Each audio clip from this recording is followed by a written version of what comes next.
Vamos aqui, ó. Tá chovendo! Vendo as piabas. Quase que meu celular cai dentro da piaba. Meu Deus! Sobe, galera! Lucas, quase meu celular cai dentro do rio dali, ó. É dentro da água. Eu vou subir nessa árvore aqui. Deixa. Vamos. O Luiz não tem coragem, porque ele é medroso. Não, porque você é feio. Que é medroso. Você teria... Lucas, todo mundo tá vendo sua cara. Passa no meu canal, Lucas lá. Não, passa não. Tô brincando.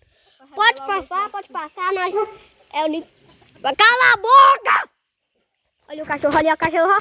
Tá chovendo. Aqui não tá pingando, O cachorro. Estamos debaixo de uma... um raio aqui, nós estamos ferrados. É. Segue o exemplo. Nunca saia de casa enquanto estiver chovendo. E nunca vai debaixo de árvore. E quando estiver chovendo. Lucas, todo mundo tá vendo sua cara. Agora eu vou ter que vazar porque eu tenho que ir embora. Eu também. Mano, ali tá o carro. Ai, mano, eu tô com muito medo. Véi, olha onde que eu tô. Olha a altura disso. É a altura de um coração morto.